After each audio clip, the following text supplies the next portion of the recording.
English. I am a perfectionist, मैं workaholic हूं, मैं इनोसेंट। इंग्लिश। बैंक क्या लौड़े, क्या इंग्लिश इंग्लिश इंग्लिश लगा रखा है बे। 4 साल का था मैं जब मेरे पापा जबलपुर में किसी हलवाई के यहां काम करते थे।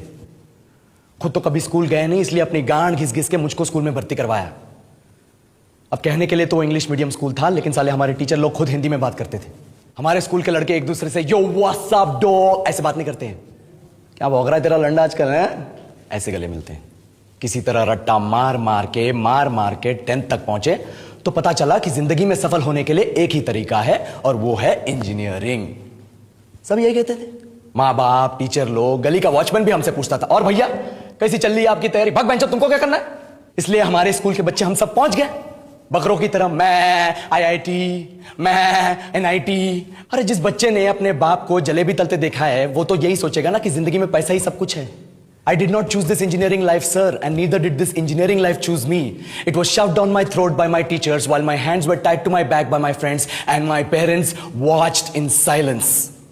और इंग्लिश सुनेगा तू मादरचोद तो सुन, 10th के बाद 2 साल लग गए इस कॉलेज में घुसने के लिए, कोचिंग में निकाल दिए, ना कुछ खेले ना कुछ सीखे। और 2 साल बाद जब यहां पहुंचे तो पता चला कि बड़े शहरों के कॉन्वेंट स्कूल के पढ़े बच्चे जब अंग्रेजी में बात करते हैं तो मरे हुए फूल भी खिल उठते हैं। आहा, हवा में ऑक्सीजन की मात्रा बढ़ जाती है इनकी अंग्रेजी सुन के। और पूरे कॉलेज की लड़कियां इन इंग्लिश स्पीकिंग लड़कों को अपना जीवन साथी .com मान चुकी है। तुझे क्या लगता है, मुझे कभी लगा नहीं कि मैं अपनी अंग्रेजी पे काम करूं, अपने पर्सनालिटी पे काम करूं? बहुत लगा। ये चूतिया इंडस वैली सिविलाइजेशन का जो एजुकेशन सिस्टम बिठा के रखे हो, जिसमें हर साल में 10 सब्जेक्ट, हर सब्जेक्ट में theory, practical, viva, lab work, external, internal, majors, minors, assignment, project, thesis, गांड मार के रख लिया हमारी। महीनों तक नहाना भूल जाते हम लोग, और फिर हमारा परसेप्शन बना देते हो कि हम ऐसे ही रहना चाहते हैं। अब इस साल में एक बार कल्चरल फेस्टिवल आता है, एक बार, उसके लिए भी प्रोफेसर से भीख मांगनी पड़ती है। अरे बिना इंग्लिश बोले, बिना लड़कियों से बात किए कौन गांडू रहना चाहता है वैसे?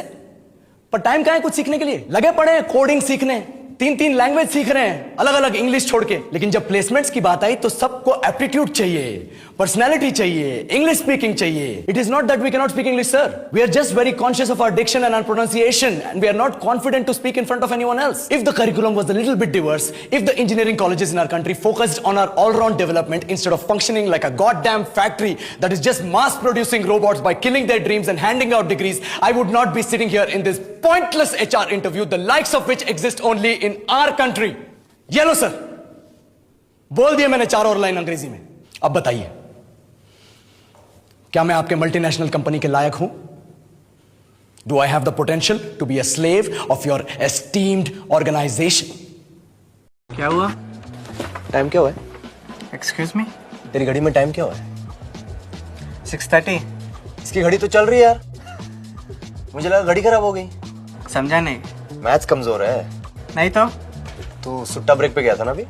हाँ गया था। तो हाँ तभी। टाइम शीट देख लेगा भी, हर रोज ऑफिस से लास्ट मैं ही जाता हूँ। आई डोंट केयर तू फर्स्ट आता है या लास्ट जाता है, आई डोंट केयर, ठीक है? पॉइंट पे काम है बहुत। Point ये है my dear colleague, if someone comes to work at 9 a.m. and finishes their work for the day and wants to leave at 6 p.m., then that's 9 hours of me slogging my ass here. 9 hours out of the 24 hours of my day that I have given to this company. 9 precious hours of my life that I'll never get back. 9 hours of slogging is what I'm paid for. Nothing more, nothing less.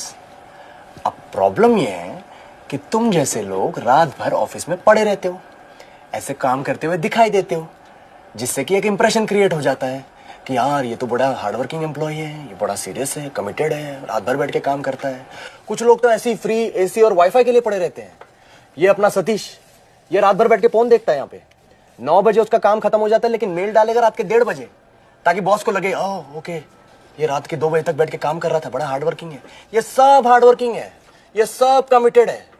हम लोग जो सुबह से बैठकर focus के साथ बिना किसी इंटरप्शन के, बिना किसी ब्रेक के काम करके शाम के 6 बजे निकलने की कोशिश कर रहे हैं, हमको क्या सुनने को मिलता है? Half day. क्या बात है, हाफ डे जा रहे हो आज? तो क्या हाफ डे? कैसा हाफ डे? तुमसे कोई आके पूछता है कि ये जो 15 घंटे काम करके जा रहे हो उसमें तुमने कितने ब्रेक लिए? 30 cigarette breaks, उसके बाद चाय break, toilet break, lunch break, yesterday's match analysis break, heated political debates वाली ब्रेक, जूसी ऑफिस गॉसिप वाली ब्रेक, सारे ब्रेक मिला के 9 घंटों का काम तुम 12-15 घंटों का बना देते हो. What kind of efficiency is that? ऐसे इनएफिशिएंट लोगों के साथ हम क्या करते हैं? सर पे बिठा लेते हैं. अरे रे रे रे 2 बजे तक काम करता है यार, ये तो प्रमोशन देते हैं इसको. ये तो 4 बजे तक काम करता है, इसको अगले साल ना लंदन भेजेंगे, ऑन साइड भेजेंगे. Why is staying late at work considered a virtue? Why are we rewarding and glorifying it? और जो efficient लोग हैं, जो टाइम पे काम करके खत्म करके निकलना चाह रहे हैं, what do we do with them? We penalize them. We judge them. We make them feel guilty for their choices to leave on time. Why? Who is to blame for this? You. You and an office culture that has gone unchecked for decades now.